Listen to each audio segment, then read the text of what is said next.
Assalamualaikum warahmatullahi wabarakatuh, Buya. Waalaikumsalam warahmatullahi wabarakatuh. Mohon izin bertanya, Buya. Sejauh mana batasan dan keharusan dalam merapatkan shaf saat sholat berjamaah?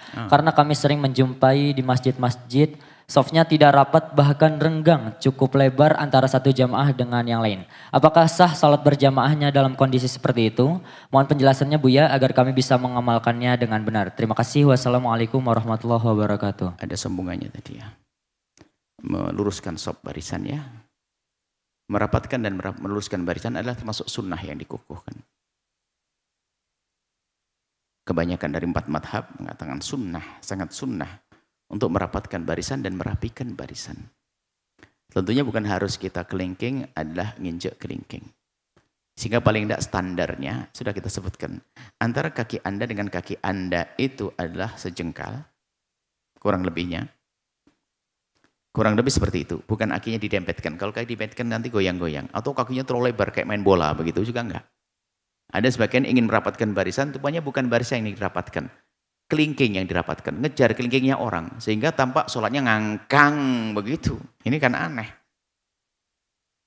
Kalau ngangkang itu di atas enggak rapat. Coba saja kalau Anda ngangkang. Terlalu lebar kaki Anda, atasnya enggak rapat. Sehingga memang umumnya adalah di atas rapat, kaki rapat. Paling tidak, nah ini ukuran badan itu yang paling utama nanti pada akhirnya. Meluruskan kaki, merapatkan kaki bukan harus menginjak. Paling tidak antara mangkip dengan mangkip ini bisa dempet. Pundak dengan pundak kawan itu bisa lurus dempet. Ini untuk menyesuaikan barisan juga, tidak miring sana, miring sini. Kalau kaki oke lah. Kalau bisa kaki ya dekat, tapi tidak harus nginjak. Bukan langsung mata kaki itu mata kaki susah. Sebab orang itu biasanya kakinya F begini, V. Kan gini ya, kalau orang berdiri itu. Gak ada yang kakinya begini. Hampir ya. Kalau untuk menusuk, menempelkan, kalau bisa ya boleh saja. Karena tujuannya bukan ini. Tujuannya adalah merapatkan. Sawu sufakum fa inna tasfasaf. Minta mami qomatislah, merutkan barisan. Nah ini lagi-lagi sunnah. Selagi sunnah, Anda jangan cuek dong. Tugas yang mengatur adalah imam. Sawu, luruskan barisanmu. Nah ini tugasnya imam.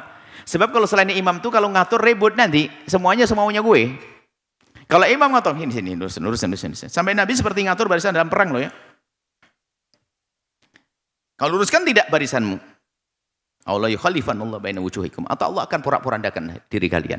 Jadi gara-gara tidak memperhatikan barisan, merapatkan, meluruskan barisan, itu bisa porak-poranda hati. Loh Nabi nyebut seperti itu. Maka ulama mengatakan ini sunnah, dianjurkan Anda merapatkan barisan dan meluruskan. Lurus, ada apa itu?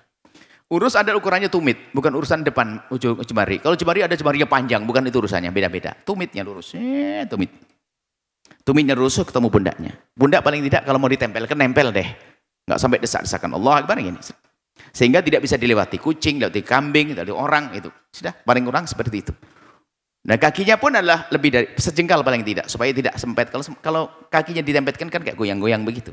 Kalau sejengkal oke. Mengangkang begini, malah atasnya longgar nanti.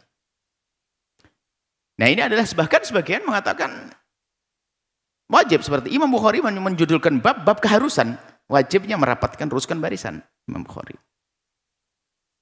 Ada sebagian yang mengatakan. Tapi kebanyakan ulama 4 madhab mengatakan bahasanya ada sunnah. Lah lagi-lagi sunnah jangan remehkan. Jangan seperti orang yang tidak kenal sunnah Nabi. Kan cuma sunnah. Loh innalillah. Kalau orang dulu ini sunnah. Kita pegangi. Bukan. Yang penting sunnah. Ini sambungan pertanyaan sebelumnya sepertinya. Kalau seandainya tadi ditempelkan bagus. Ini saja insya Allah. Ayo kita waspada tentang barisan. Rapatkan barisan. Yang ngatur imam. Jangan pun kalau dimulai dari tengah sebab imam itu diletakkan di tengah. Jadi paling dekat dengan imam paling bagus kanan. Kemudian kiri, kanan, kiri. Jadi kalau buat barisan jangan dari ujung. Kalau ujung nanti nggak bisa ketemu. Miring sini. Jadi kalau dari sini tinggal melebar sampai mentok masjid, melebar dari belakang. Jadi mulailah dari tempat yang paling dekat dengan imam. Kurang lebih seperti itu sudah kami hadirkan dalam kitab sholat jamaah. Lihat kitab tersebut ada insya Allah. Cetakan pertama banyak revisi karena mungkin gambarnya kurang sesuai. Sehingga akan kita rubah. Cetakan berikutnya insya Allah. Anda dengan gambar-gambar yang sangat jelas insya Allah. Wallahualam. Sahabat Al-Bahjah TV. Setelah menyaksikan video ini. Jangan lupa bersolawat kepada baginda Nabi Muhammad. Shollu ala Nabi Muhammad. Allahumma sholli alaihi wa ala alihi wa sahbihi.